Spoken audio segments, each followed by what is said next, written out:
സ്വന്തം നിലയിൽ അടിയന്തരാവസ്ഥക്കെതിരെ സമരം ചെയ്യുകയായിരുന്നു CPIM ചെയ്തത്. അന്ന് കോൺഗ്രസിനോടും ഇന്ദിരാഗാന്ധിയോടുമുള്ള RSSൻ്റെ സമീപനം എന്തായിരുന്നു എന്നത് നമ്മുടെ പ്രതിപക്ഷ നേതാവിന് അറിവുണ്ടാകാതിരിക്കാൻ വഴിയില്ല. പ്രശസ്ത മാധ്യമപ്രവർത്തകയും ഇന്ത്യൻ എക്സ്പ്രസിൻ്റെ പൊളിറ്റിക്കൽ എഡിറ്ററുമായിരുന്ന നീരജ് ചൗധരിയുടെ ഹൗ പ്രൈം മിനിസ്റ്റേഴ്സ് ഡിസൈഡ് എന്ന ഈ പുസ്തകമാണ്. ഇത് അദ്ദേഹം കാണാതിരിക്കാൻ ഒരു തരത്തിലും വഴിയില്ല. ഗവേഷണാത്മകമായ ഉള്ളടക്കമുള്ള ഒരു പുസ്തകമാണിത്. ആ പുസ്തകത്തിൽ RSSൻ്റെ അക്കാലത്തെ നിലപാടിനെ കൃത്യമായി വരച്ചു കാട്ടിയിട്ടുണ്ട്. ജനതാ സർക്കാരിനെ വീഴ്ത്തി ഇന്ദിരാഗാന്ധി തിരിച്ചു വന്നതിന് ശേഷം പലതവണ RSSുമായി ഇന്ദിരാഗാന്ധി നല്ല ബന്ധമാണ് സൂക്ഷിച്ചിരുന്നത് എന്ന് പുസ്തകം പറയുന്നു. 1982 RSS സർ സംഘചാലിൻ്റെ സഹോദരനായ ബാബുറാവ് ദേവറസിൻ്റെ അടുത്തേക്ക് തൻ്റെ മകനും MP-യുമായ രാജീവ് ഗാന്ധിയെ ഇന്ദിരാഗാന്ധി പറഞ്ഞയക്കുന്നു. കപിൽ മോഹനാണ് ഇതിന് ഇടനില നിന്നത്. അദ്ദേഹത്തിൻ്റെ വസതിയിൽ വെച്ചാണ് ആദ്യ കൂടിക്കാഴ്ച നടന്നത്. പിന്നീട് കൂടിക്കാഴ്ച നടന്നത് നമ്പർ 10 ജൻപതിൽ വെച്ചാണ് എന്നും പുസ്തകത്തിൽ പറയുകയാണ്. ബാബുറാവിൻ്റെ കൂടെ BJP നേതാവ് സുഭാഷ് ആരിയും ഉണ്ടായിരുന്നു. ബാബുറാവ് ദേവറസിനെ കണ്ടപ്പോൾ രാജീവ് ഗാന്ധി ഉപചാരപൂർവം കാൽ തൊട്ട് വണങ്ങുന്നതിന് താൻ സാക്ഷിയായിരുന്നുവെന്ന് അക്കാലത്തെ കോൺഗ്രസ് MP-യും പിന്നീട് ഗവർണറുമായിരുന്ന ബൻവാരിലാൽ പുരോഹിത് പറഞ്ഞതായും പുസ്തകത്തിൽ പറയുകയാണ്. 1980 തെരഞ്ഞെടുപ്പിൽ ഇന്ദിരാഗാന്ധിക്ക് അധികാരം ലഭിക്കാൻ RSS സഹായിച്ചുവെന്ന് അനിൽ ബാലി ഉറപ്പിച്ചു പറയുന്നതായി ഈ പുസ്തകത്തിലുണ്ട്. അനിൽ ബാലി ഇന്ദിരാഗാന്ധിയുടെ ഏറ്റവും അടുത്ത അനുയായിയാണ്.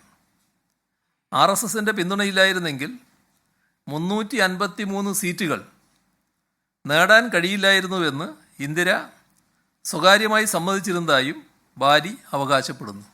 പേജ് 67 ഇതെല്ലാം രേഖപ്പെടുത്തിയിരിക്കുകയാണ്. അടിയന്തരാവസ്ഥയ്ക്ക് ശേഷമുള്ള തെരഞ്ഞെടുപ്പിൽ കോൺഗ്രസ്സിന് RSS പിന്തുണ നൽകിയിരുന്നതായി അക്കാലത്തെ IB മേധാവിയായിരുന്ന TV രാജേശ്വർ വ്യക്തമാക്കിയിട്ടുണ്ട്. 1984 തെരഞ്ഞെടുപ്പിന് മുൻപ് RSS നേതാവ് നാനാജി ദേശ്മുഖ് കോൺഗ്രസിൻ്റെ കൈപ്പത്തി ചിഹ്നത്തിന് വോട്ട് ചെയ്യാൻ ജനങ്ങളോട് പരസ്യമായി ആഹ്വാനം ചെയ്തിരുന്നു. ജാതിയിലോ മതത്തിലോ അല്ല, മുദ്ര കൈപ്പത്തിയിൽ എന്നായിരുന്നു അദ്ദേഹത്തിൻ്റെ മുദ്രാവാക്യം. ഇതിൽ 137, 138 പേജുകളിൽ അത് പറയുകയാണ്. 1986 രാമജന്മഭൂമിയിലെ പൂട്ടുകൾ തുറക്കാനുള്ള രാജീവ് ഗാന്ധിയുടെ തീരുമാനത്തെ RSS, പ്രത്യേകിച്ച് ബാബുറാവ് ദേവറസ് സ്വാധീനിച്ചിരുന്നു. പൂട്ടുകൾ തുറന്ന് ഹിന്ദുക്കളുടെ നേതാവാകൂ എന്ന് ബാബുറാവ് രാജീവിന് സന്ദേശം അയച്ചിരുന്നു. ആ കാര്യവും ഈ പുസ്തകത്തിലെ 145, 146 പേജുകളിൽ പറയാണ്. ഇതൊക്കെയാണ് പുസ്തകത്തിൽ പറയുന്ന ചില കാര്യങ്ങൾ. ഞാൻ തീരട്ടെ ധൃതിപ്പെടല്ല. ഇതിൽ പറഞ്ഞ കാര്യങ്ങൾ മുൻ IB തലവൻ TV രാജേശ്വർ കരൺ താപ്പറിന് ഇൻ്റർവ്യൂവിൽ വെളിപ്പെടുത്തുന്നുമുണ്ട്.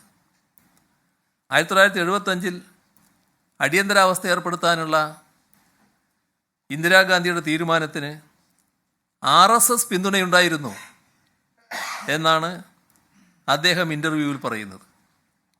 അത് IB തലവനായിരുന്ന ആൾ കൊടുത്ത ഇൻ്റർവ്യൂ ആണ്.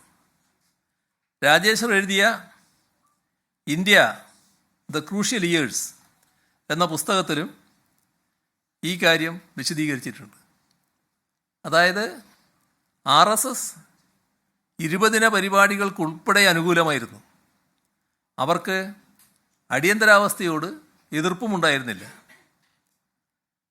ചില ജനസംഘക്കാർ അടിയന്തരാവസ്ഥയോട് എതിർപ്പറിയിച്ചു, പിന്നീട് ജനതാ പാർട്ടിയിൽ ചേർന്നു എന്നുള്ളത് ശരിയാണ്. ഇതാണ് RSS സ്വീകരിച്ച നിലപാട്. ആ RSSനോട് ഞങ്ങൾക്കാണോ കോൺഗ്രസ്സിനാണോ ബന്ധമുണ്ടായിരുന്നത്? ഇത് കോൺഗ്രസ് നേതാക്കന്മാർ പറയുമ്പോൾ അവർ തന്നെ ആലോചിക്കുന്നത് നല്ലതാണ്. ഇപ്പോൾ 1977 സവിശേഷമായ സാഹചര്യമാണ് നമ്മുടെ രാജ്യത്തുണ്ടായിരുന്നത്.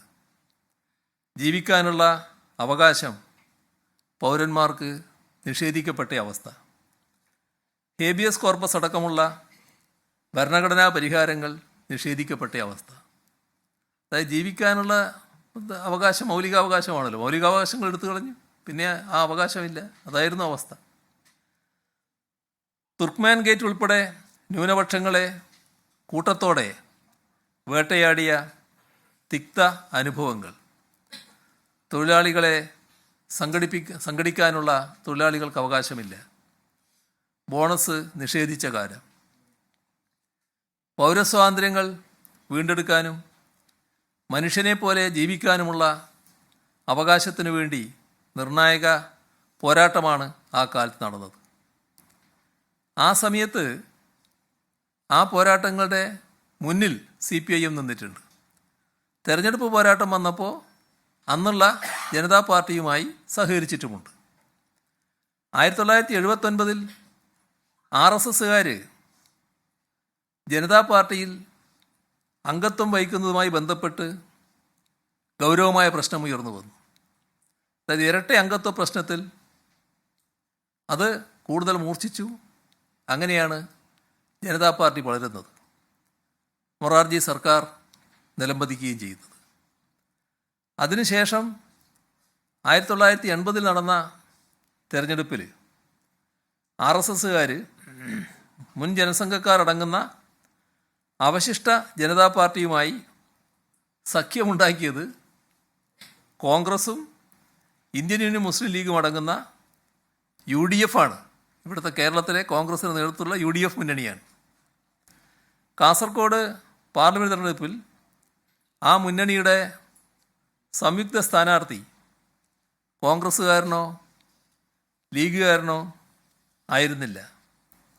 അന്നത്തെ ജനസംഘത്തിൻ്റെ സമുന്നതനായ നേതാവ് സാക്ഷാൽ O. രാജഗോപാലായിരുന്നു. 1980 നിയമസഭാ തെരഞ്ഞെടുപ്പിൽ പെരിങ്ങളം മണ്ഡലത്തിലും ഇതേ സംഭവമുണ്ടായി. കോൺഗ്രസ് മുന്നണിയുടെ അന്നത്തെ സ്ഥാനാർത്ഥി സാക്ഷാൽ KG മാരാറായിരുന്നു. മാരാറെ അറിയാലോ എല്ലാവർക്കും. കേരളത്തിലെ ഏറ്റവും ആദരണീയനായ ജനസംഘം നേതാവായിരുന്നു അദ്ദേഹം. അന്ന് കോൺഗ്രസ് പിന്തുണച്ച KG മാരാരെ തോൽപ്പിച്ചത് LDFൻ്റെ സ്ഥാനാർത്ഥിയായ AK ശശീന്ദ്രനായിരുന്നു. 1980 എന്ത് സവിശേഷ സാഹചര്യത്തിലാണ് RSS അടങ്ങുന്ന ജനതാ വിഭാഗവുമായി UDF സഖ്യമുണ്ടാക്കിയത്? അത് ഇതേവരെ വിശദീകരിക്കപ്പെടാത്ത കാര്യമാണ്. ഇതിൻ്റെ തുടർച്ചയായാണ് ഒളിഞ്ഞും തെളിഞ്ഞും കോലീബിയായും അല്ലാതെയും കോൺഗ്രസ് അവസരവാദപരമായ സഖ്യങ്ങൾ ഉണ്ടാക്കിയിട്ടുള്ളത്. ഇതിൻ്റെ കഥകൾ എടുത്തു പറഞ്ഞാൽ ഇനിയും കുറേ കാര്യങ്ങൾ ചൂണ്ടിക്കാണിക്കാൻ സാധിക്കും.